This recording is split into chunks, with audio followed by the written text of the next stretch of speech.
Le ministre d'État, ministre des Affaires étrangères, Charles Dibi Kofi, était au Canada pour une visite d'amitié et de travail. Il a échangé avec les autorités canadiennes. Il a été question de coopération entre les deux pays, la Côte d'Ivoire et le Canada. Les députés s'engagent dans la lutte préventive contre l'épidémie de la maladie à virus Ebola. Ils ont été formés par les experts de l'Institut national d'hygiène publique du ministère de la Santé. Un an après l'attaque de Westgate, un supermarché de Nairobi par des terroristes, le Kenya rend hommage aux victimes. Mesdames et messieurs, bienvenue et merci de regarder RTI 1. Le président de la République, Alassane Ouattara, est arrivé à New York aux États-Unis d'Amérique. Le chef de l'État va participer à la 69e session de l'Assemblée générale des Nations unies qui va se tenir du 23 au 26 septembre sur le thème transformateur de développement pour l'après 2015. Le président de la République, Alassane Ouattara, prendra la parole à la tribune des Nations unies le 26 septembre. Sa communication sera certainement axée sur les sujets d'actualité en Afrique, la sécurité, la politique, l'économie sociale et l'épidémie à virus Ebola. Du 16 au 17 septembre dernier, le ministre d'État, ministre des Affaires étrangères, Charles Dibi Kofi, était au Canada pour une visite d'amitié et de travail. Il a échangé avec les autorités canadiennes. Il a été question de coopération entre les deux pays, la Côte d'Ivoire et le Canada. Sidonie Davila. Côte d'Ivoire, Québec, des relations bilatérales maintes fois renouvelées, mais toujours aussi bien appréciées par les acteurs. Une satisfaction à nouveau constatée cette semaine du 15 au 17 septembre lors de la visite du ministre d'État, ministre des Affaires étrangères, Charles Kofi Dibi au Canada. La visite a débuté par une série de rencontres avec le gouvernement fédéral à Ottawa et s'est poursuivie sur le site de l'aviateur Bombardier à Mirabel près de Montréal. C'est un client qui est au démarrage, alors on a beaucoup d'espoir que ça devienne un grand client pour nous. Alors, c'est important pour nous de développer Côte d'Ivoire parce que c'est un marché qui est vraiment un marché émergent et important. Ici, le ministre a eu l'occasion de visiter l'unité des assemblages d'entrepôts d'avions, mais aussi de s'informer de l'évolution de la commande des avions Q400 passés par la Côte d'Ivoire. La Côte d'Ivoire, à travers le général Koulibaly qui en assume la présidence du conseil d'administration, a fait un très bon choix. Surtout qu'on veut démarrer le vol domestique et le vol de très court courrier. Je pense qu'il a trouvé des avions de type adapté. Le Q400, je l'ai regardé, c'est un avion de beau calibre, belle configuration. Et je pense et en plus, le coût opérationnel est assez réduit. Et donc, ça permet, bien entendu, à la compagnie aérienne de rentabiliser son investissement. Moi, je souhaite simplement que très rapidement, dans les délais impartis, que la livraison se fasse. Après l'aviateur Bombardier, cap a été mis sur la ville de Saint-Hyacinthe à l'Institut de technologie agroalimentaire. Le ministre Charles Kofi Dibi, avec sa délégation, s'est imprégné de l'expérience canadienne en gestion d'entreprises locales et en technologie des productions animales. Ce moment a aussi favorisé une rencontre avec la quinzaine d'étudiants ivoiriens inscrits à l'Institut agroalimentaire de Saint-Hyacinthe. Le séjour du ministre d'État, ministre des Affaires étrangères Charles Kofi Dibi au Québec a pris fin sur une audience avec son homologue Christine Saint-Pierre, ministre des Relations internationales et de la francophonie. Autre sujet, le rassemblement des jeunes républicains a un nouveau président. Il s'agit du député de la circonscription de Bouna, Tikwete Dassansan. Il succède à Karamoko Yayuro, président sortant. Il a obtenu 600 voix contre 574 voix pour son poursuivant en direct, Kangbe Yayuro Charles. Ahmed Traoré, Léon Brou. 0 heure ce dimanche, au Palais des Sports de Trècheville, les travaux du 3e congrès du RJR, le Rassemblement des jeunes républicains, se poursuivent pour le toilettage et l'adoption des textes et résolutions. Au bureau électoral, on peut déjà annoncer les couleurs du processus de vote pour désigner le président du RJR. 3 heures, installation du dispositif de vote, puis place à chacun des 29 candidats pour convaincre les 3500 congressistes. Le grand oral dure 3 minutes par prétendant au fauteuil présidentiel du RJR. Des ralliements aux candidats Dassansan et Charles Niaouré se font enregistrer, donnant du coup ces deux grenadiers voltigeurs pour favoris de la course à la présidentielle. Mais pour le comité d'organisation, seule la fin du processus de vote peut situer sur le vainqueur. Il peut toutefois rassurer sur la transparence.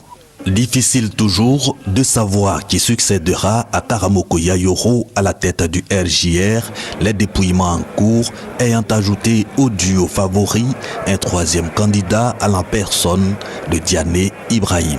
Dans tous les cas, un des 29 candidats sera élu président du RJR ce dimanche, date de clôture du 3e congrès.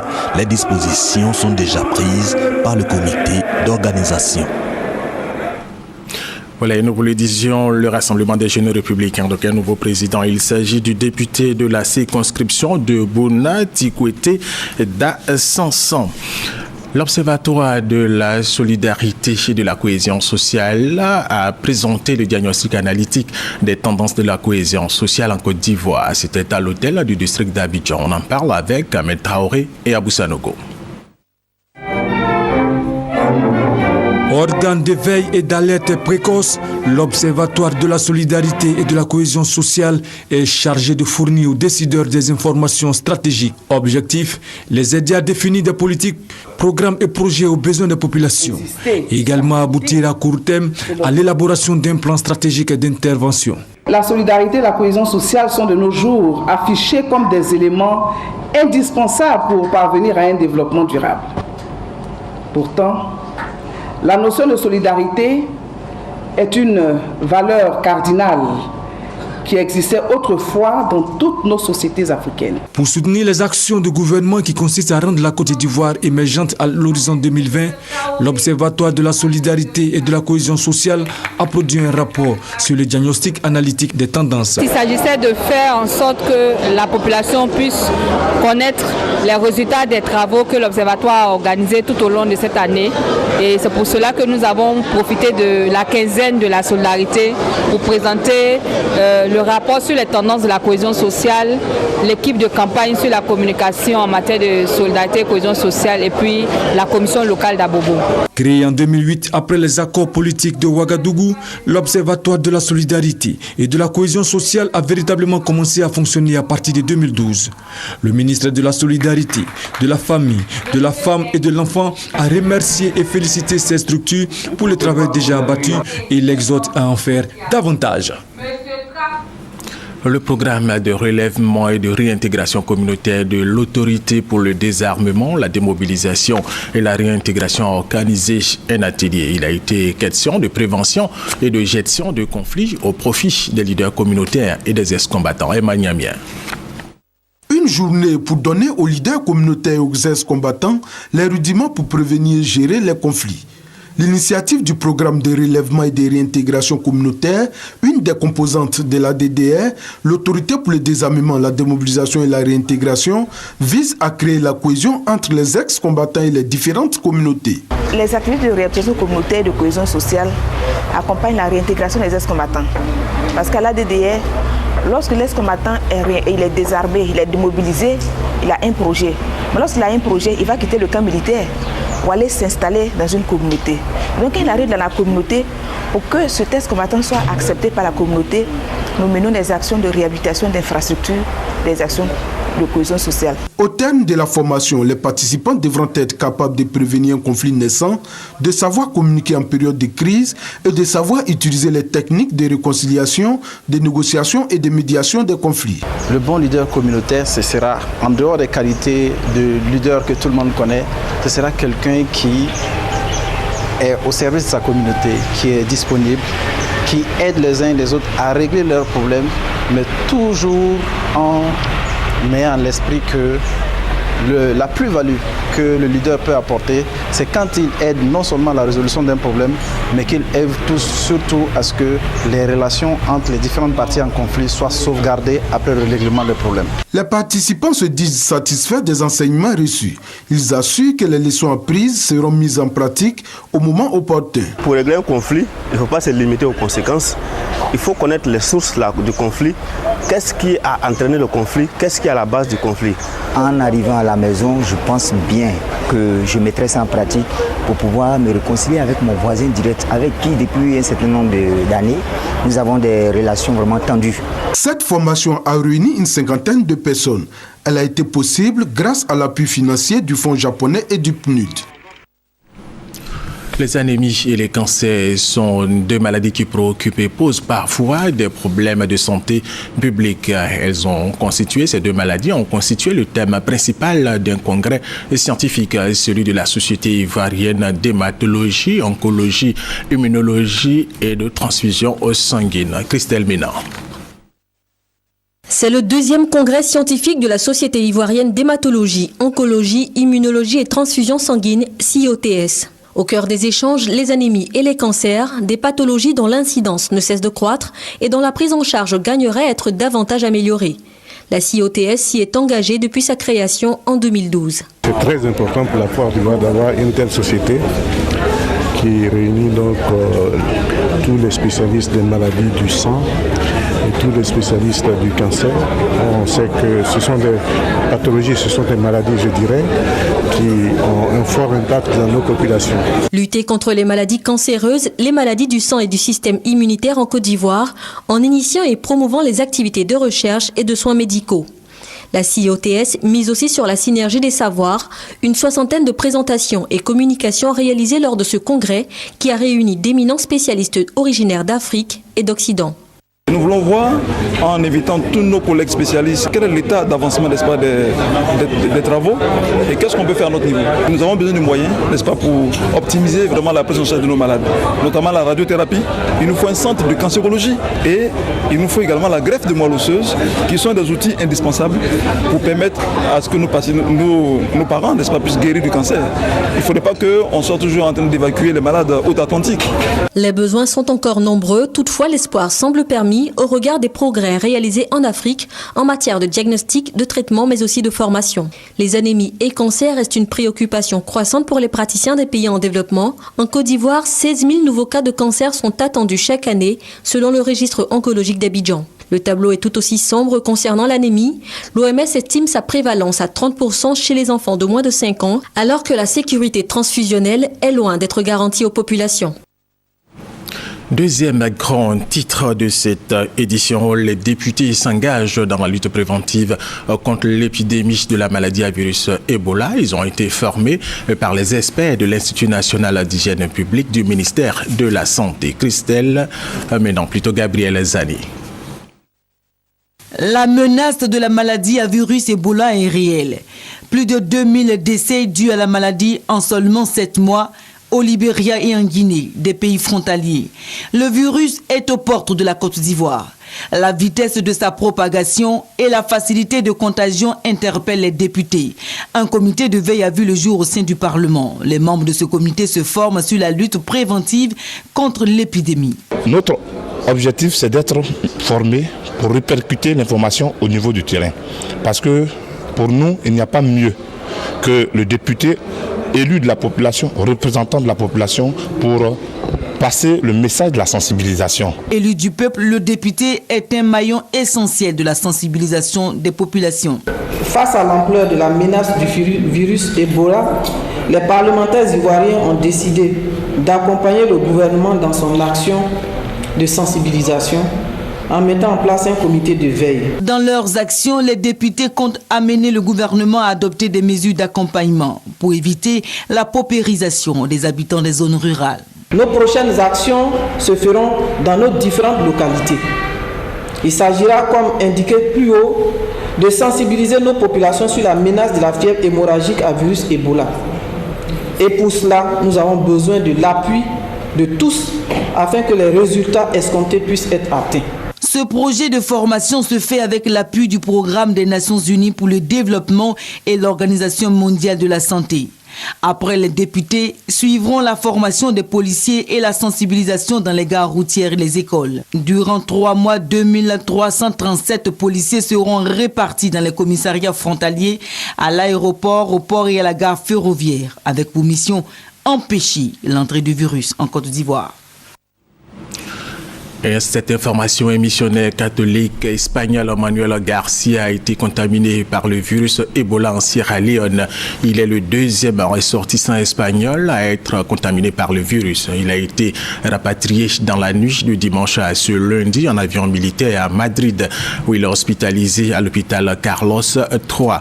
Âgé de 69 ans, frère Manuel Garcia Biero est médecin spécialisé en médecine tropicale. Il est directeur de l'hôpital de l'ANSA depuis 12 ans en Sierra Leone.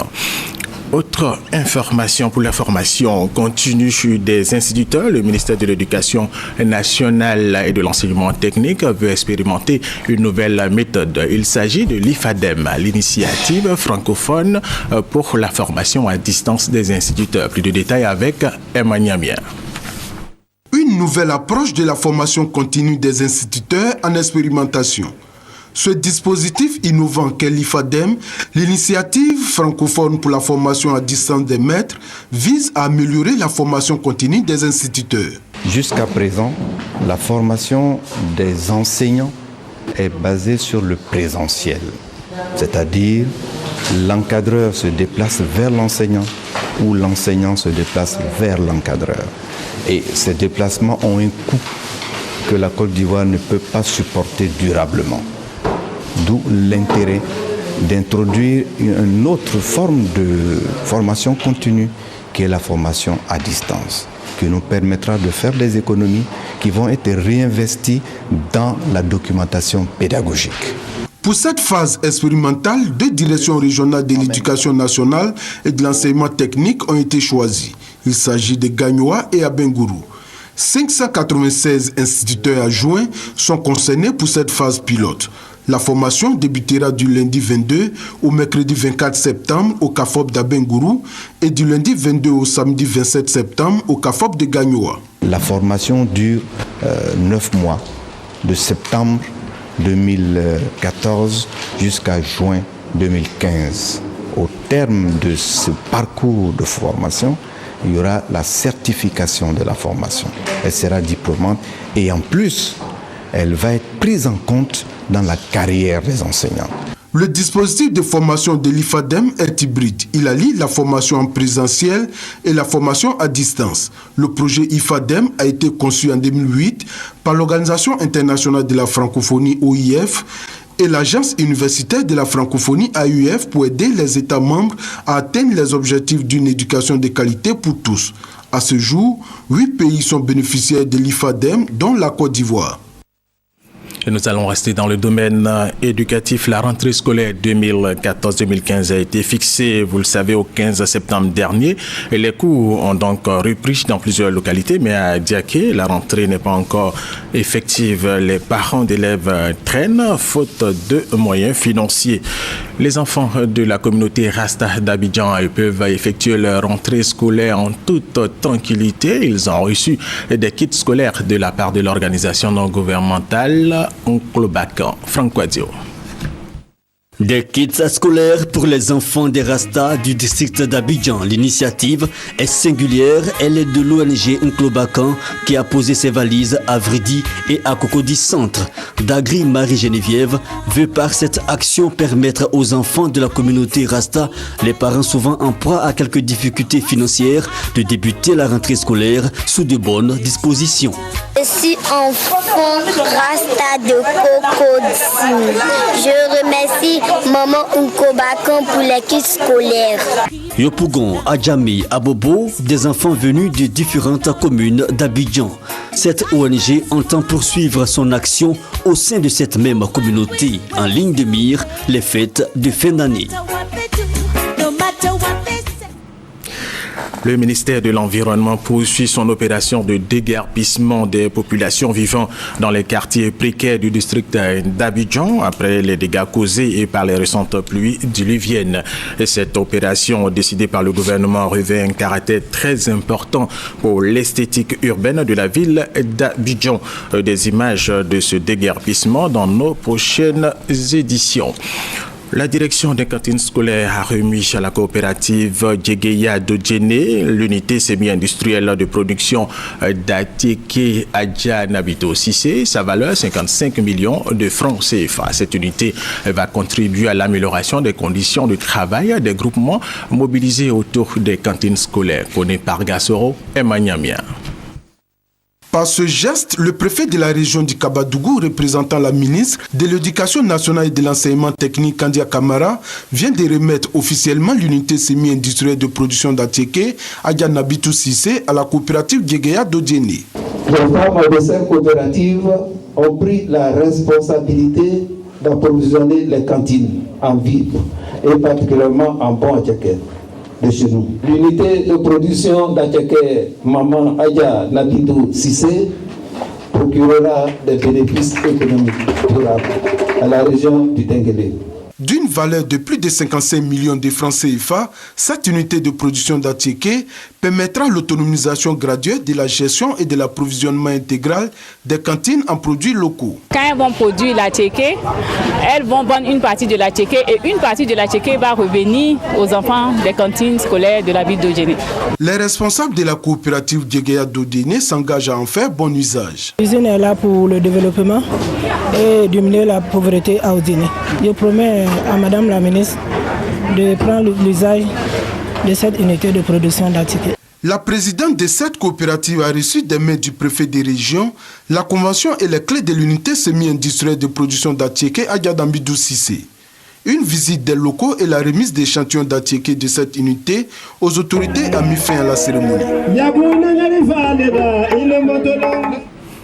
Le département de Dikodougou dans la région du Poro va abriter un projet de production intensive de maïs à grains jaunes. Ce projet est évalué à 12 milliards de francs CFA. Il va démarrer lors de la campagne 2014-2015. La filière maïs va contribuer à la valorisation des potentiels économiques, notamment celle de l'agriculture, tant elle constitue un maillon extrêmement important pour l'alimentation humaine et l'élevage moderne à haut rendement. En témoigne l'investissement en cours de l'entreprise agroalimentaire CIPRA avec son projet de production intensive de maïs à grains jaunes. Le projet va être exécuté sur le site de l'ex-ferme sémencière de Wamiesoka dans le département de Dikodougou. Estimé à 12 milliards de francs CFA, il démarre ses activités à la campagne 2014-2015. Le Premier ministre Daniel Kabla-Dankan y a effectué le déplacement pour le lancement officiel de ce projet. Occasion pour les élus de la région du Poro d'exprimer leur joie pour cet investissement qui profitera à leur population rurale. Le président du conseil d'administration de l'entreprise, lui, revient sur les impacts de son projet. Notre projet consistera donc à mettre en œuvre sur le site de Wamiesoka une production intensive en régie propre de 5500 hectares de maïs grain à haut rendement. Parallèlement, nous conduirons un programme de promotion de parcelles villageoises pour une superficie au moins équivalente dans un premier temps et dont l'ensemble de la production villageoise sera racheté par notre société, la CIPRA. Le ministre en charge de l'agriculture, Mamadou Sangafoua Koulibaly, a signé l'accord cadre qui va sceller le partenariat entre la CIPRA, promoteur du projet, et l'État de Côte d'Ivoire. Le Premier ministre Daniel Kabla-Dankan salue l'initiative de la CIPRA qui, selon lui, devra être suivie par les autres entreprises. Ce projet va permettre dans un premier temps la réalisation d'un investissement de 18,8 milliards de francs CFA pour une production de 47 500 tonnes de maïs grain sur 10 000 hectares. Dans une seconde phase, le niveau d'investissement prévu est 45 milliards de francs CFA pour une production de 135 000 tonnes de maïs grain sur 30 000 hectares. Ça va générer 550 emplois directs. En plus, le projet prévoit l'encadrement direct de 20 000 hectares de plantations villageoises. Il touchera ainsi 20 000 familles et permettra à environ 120 000 personnes d'améliorer leurs conditions de vie. Une visite de la plantation expérimentale de maïs a mis fin à la cérémonie. Et c'est un reportage de Charles Tatou de RTI Bouaké. Le village d'Akradio, situé dans la sous-préfecture de Dabou, est engagé sur le sentier du développement. Plusieurs actions sont menées pour y arriver. Kwasi Mamadou. Akradio, village à Djoukrou, situé dans le département de Dabou, lutte pour son essor économique. L'histoire de ce village du sud de la Côte d'Ivoire se confond selon les témoignages à celle de la victoire des éléphants à la Coupe d'Afrique des Nations en 1992 au Sénégal. Depuis quelques années, une mutuelle de développement est mise sur pied pour coordonner les actions de développement de ce village. Désormais, les destinées de la mutuelle ont été confiées à Aimé Bois. Il bénéficie du soutien de la chefferie traditionnelle et de celui de tous les fils et filles d'Akradio. Il s'engage à faire de son village une terre de prospérité, de solidarité et de paix pour le bien-être des populations. Plusieurs projets de développement ont été enregistrés, notamment le renforcement des capacités d'accueil du centre de santé et de l'école primaire, avec du matériel sanitaire et didactique. À cela s'ajoute la construction prochaine d'un foyer de jeunes. Pour la réalisation de tous ces projets, l'équipe dirigeante bénéficie du soutien du ministre d'État, ministre du Plan de Développement, représenté par Laurent Tchagba. Au nom du ministre Albert Mabry-Toakeus, il a invité la population d'Akradio au travail, à l'union et à la solidarité. Laurent Tchagba demande au peuple à Djoukrou de soutenir les actions de développement du président de la République, Alassane Ouattara. Il souhaite également que tous s'organisent pour lui accorder un second mandat, afin qu'il achève ses projets de développement initiés sur l'ensemble du territoire national. Tout à fait autre chose et parlons du Karnayop qui est désormais une tradition à Yopougon. Cette activité culturelle veut faire de la commune de Yopougon une destination touristique, nous dit Serge Colliard. Le Karnayop, le carnaval de Yopougon est de retour. Karnayop est un événement populaire, culturel et touristique. Pour cette année, l'objectif des organisateurs est de promouvoir la culture et le tourisme ivoirien à travers la musique et la gastronomie. Le commissariat général entend faire de Karnayop 2014 une véritable fête. Karnayop 2014 se tient du 18 au 21 décembre 2014. Nous devons mettre en avant notre culture, nous devons faire la promotion du tourisme de la Côte d'Ivoire. Nous avons beaucoup à démontrer et une plateforme qui nous aide à faire la promotion de cette culture-là. C'est pour ça que nous avons jugé nécessaire de relancer Karnayop et de rendre Karnayop un événement international. Le carnaval sera marqué par différentes activités, notamment un défilé populaire, un concours gastronomique qui met en évidence les mets ivoiriens. Un concert ivoire, un spectacle tradimoderne en live. Au chapitre des innovations, on peut noter également l'organisation d'un concours Miss Karnayop. Karnayop 2014 sera aussi l'occasion de célébrer les 20 ans de la rue Princesse de Yopougon.